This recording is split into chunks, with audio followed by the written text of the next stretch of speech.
Assalamualaikum warahmatullahi wabarakatuh. Bismillahirrahmanirrahim. Bab ke-6, pentingnya memuliakan ulama.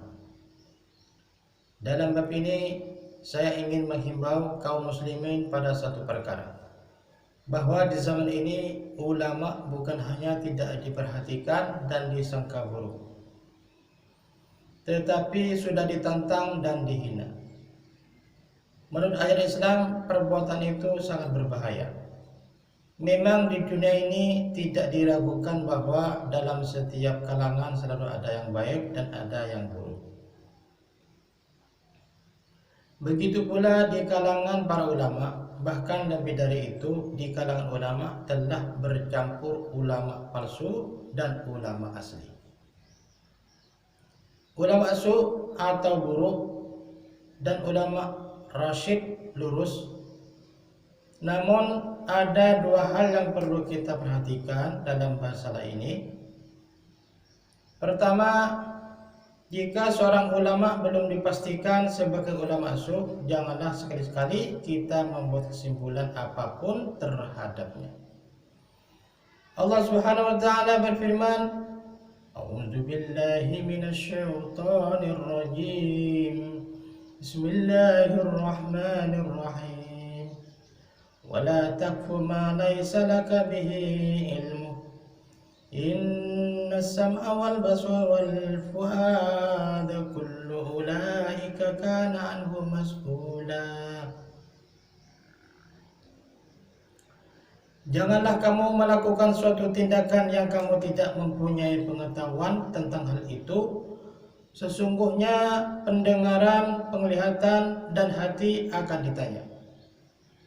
Quran Surah Al-Isra 36 dari kitab Bayanul Quran. Jika hanya berdasarkan prasangka buruk bahwa mungkin ia termasuk ulama su,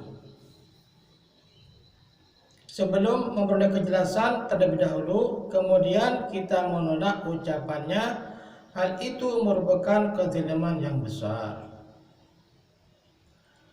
Pernah seorang Yahudi menerjemahkan Taurat ke dalam bahasa Arab, lalu memperdengarkannya kepada baginda Nabi sallallahu alaihi wasallam. Baginda Nabi sallallahu alaihi wasallam bersikap sangat hati-hati dan terhadap hal itu beliau bersabda, "Wahai kaum muslimin, janganlah kamu membenarkan kata-katanya dan jangan pula mendustakannya. Katakanlah, kami beriman kepada apa yang diturunkan dari Allah Subhanahu wa taala." Maksudnya, meskipun itu ucapan orang kafir, janganlah kita membenarkan atau mendustakannya begitu saja sebelum kita mendapatkan kepastian. Akan tetapi yang terjadi kini sebaliknya. Apabila ada orang mengatakan sesuatu yang bertentangan dengan pendapat kita, kita akan menyerangnya dan menjatuhkannya, walaupun pada kenyataannya itu benar. Kedua, perkara penting yang harus kita ingat bahwa ulama yang hak, ulama yang lurus, dan ulama yang baik juga tidak lepas dari sifat kemanusiaan. Yang maksum hanyalah para nabi alaihissalam. Oleh sebab itu, jika ada kesalahan, kelemahan, dan kekurangan pada diri mereka, maka itu tanggung jawab mereka sendiri. Hanya Allah Subhanahu wa taala yang berhak menentukan apakah azab atau ampunan bagi mereka.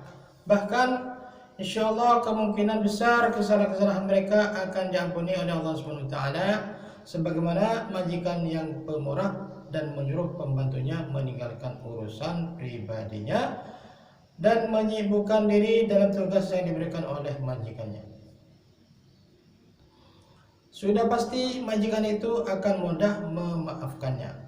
Apalagi Allah SWT yang tidak ada majikan yang lebih pemurah daripadanya.